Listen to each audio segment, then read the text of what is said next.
Halo Sobat VSID, dan kali ini kita akan coba mempelajari satu extension yang cukup baik untuk kita mengelola layanan komputasi cloud kita, yaitu AWS Toolkit. Pertama-tama, teman-teman bisa mencari AWS Toolkit di extension AWS Toolkit. AWS Toolkit ini bukan cuma masalah komunikasi ke layanan public cloud, tetapi juga dukungan-dukungan untuk kita lebih produktif, seperti adanya Amazon Q, yaitu AI yang dimiliki Amazon, ya. Kemudian juga kita bisa melakukan aktivitas pengecekan ancaman keamanan. Di sini ada Threat Composers, ya, seperti itu. Dan kita juga bisa menyusun infrastruktur dengan menggunakan gaya drag and drop, yaitu infrastruktur composer. Ada apa lagi? Tentu saja ada Code Catalyst. Ya, Code Catalyst ini teman-teman bisa bayangkan sebagai tools untuk membantu kita coding, terutama yang terkait dengan API-API yang terhubung dengan AWS. Jadi itu kira-kira fitur yang ada di AWS Toolkit. Cara menginstalnya pun mudah. Ya, kita cukup meng-search AWS Toolkit extension, kemudian kita install, dan setelah itu teman-teman akan diminta terhubung dengan account yang kita buat melalui IAM, AWS IAM. Kalau teman-teman nggak tahu cara buat accountnya, ada video lain yang sudah membahas ini. Dan mari kita coba explore AWS Toolkit. Setelah kalian menginstal, maka langkah selanjutnya adalah teman-teman masuk ke console.aws.amazon.com. Kalian masuk ke menu IAM, kemudian create user baru. Contohnya di sini saya create user dengan nama VSID.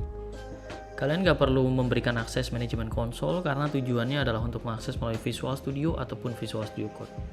Saya lanjutkan next, kemudian saya sudah memiliki grup developer yang isinya adalah hak untuk melakukan manipulasi aktivitas pengembangan. Kemudian saya klik next, kemudian di sini akan creating, review, and create. Saya akan create users, dan users dibuat teman-teman melakukan proses meng-create key. Jadi masuk ke account-nya, kemudian pilih security credential, terus kemudian create access key di sini. Nanti kita akan milih use case-nya dipakai untuk apa. Ya, kita pilih aja local code gitu ya. Oke, kemudian kita akan klik next. I confirmation dulu ya. Nah, kemudian setelah klik next, kita akan berikan tag gitu ya. Misalnya saya akan beri tag VS Code. Ya, kemudian saya akan create access key. Setelah itu access key-nya jangan lupa di copy paste ya. Dan disimpan di tempat yang aman juga kalau pengen. Nanti untuk layanan kredensial, kalian akan diminta access key dan secret key yang tadi kita sudah buat. Kalian create profile name, kemudian masukin access key dan secret key, kemudian klik continue. Nanti akan terhubung ke IAM. Setelah sudah terhubung ke IAM, teman-teman akan punya tampilan kira-kira seperti ini. Ya, kita bisa connected ya dengan profil kita di sini, teman-teman bisa lihat. Kemudian di sini juga ada CDK Cloud Deployment Toolkit, tapi di sini nggak ada apa-apanya ya. Kemudian di sini juga kita bisa sign in to get started ya, seperti itu ya. Dan kita lihat di sini layanannya cukup banyak teman-teman. Di situ ada CloudWatch, EC2 dan sebagainya. Jadi kita bisa meng-create resources di sini. Ya, kita bisa meng-create resources di sini, manage resources di sini, dan aktivitas yang lainnya. Ya. Setelah itu nanti di video selanjutnya kita akan coba yuk mengembangkan kode di Lambda misalnya ya. Lambdanya kita akan coding di sini. Ya, kita pengen lihat kemampuannya. Nah, sebelum memulai pengembangan, kita harus menginstal dulu beberapa poin yang perlu ada. Caranya kita pilih application builder, kemudian open walkthrough. Nanti akan keluar walkthrough seperti ini. Kita akan complete installation. Pertama install AWS CLI ya, install. Jadi teman-teman nggak harus download secara terpisah ya. Jadi nanti teman-teman akan melihat tampilan seperti ini. Saya akan install AWS CLI karena ini wajib ada ya, terutama untuk otomasi ataupun kita hendak melakukan creating infrastruktur as a code. Dia menggunakan AWS Command Line Interface versi 2 ya. Setelah itu teman-teman bisa melihat yang harus dilakukan adalah menginstal SAM CLI.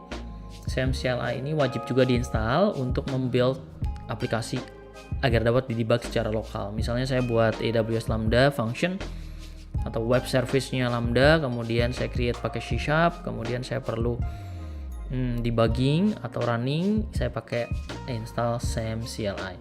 Setelah ini kita coba install ya. Ini sudah selesai, sekarang kita install SAM CLI. Ya, oke, kita install. Oke. Kalau ada installation of AWS CLI failed, kalian bisa install manually di sini. Ya, seperti itu. Nah, tapi kita coba install AWS SAM dulu ya. Oke, kita accept, kita next, dan kita install. Ya. Oke. Kita tunggu beberapa saat ya. Install semua, teman-teman bisa ngeklik install Docker. Kalau udah keluar nanti akan seperti ini. Kemudian install SAM CLI. Kalau udah terinstall akan seperti ini, dan install AWS CLI. Kalau nggak keluar seperti ini, nah ini ya kemungkinan problemnya. Teman-teman yakinkan path-nya sudah terbaca. Caranya gimana? Kita klik aja view, kemudian kita pilih terminal, kemudian di sini kita search AWS version. Ya, oke. Nah ini kan nggak kebaca ya. Kita set AWS version. Nah ini coba. Oke, ini nggak kebaca. Jadi kalau teman-teman perhatikan. Terus habis itu kita coba aja pakai command prompt. Ya, kita coba di developer command prompt. Developer command prompt ini pakainya admin. Kalau kita search kayak gini, kita lihat kebaca nggak? Nah, teman-teman lihat ya, itu kebaca ya. Jadi di Visual Studio dia paham, tapi di Visual Studio Code enggak. Sekarang kita coba di command prompt biasa ya. Di sini kita command prompt biasa, kita coba AWS version. Nah, ini juga terbaca. Nah, seperti itu. Jadi kalau kondisinya seperti ini, teman-teman cukup restart aja, kemudian jalankan lagi tapi as an admin. Kalau udah semuanya, baru kita bisa create application. Tapi nggak kita bahas di sini, kita bahas di video selanjutnya.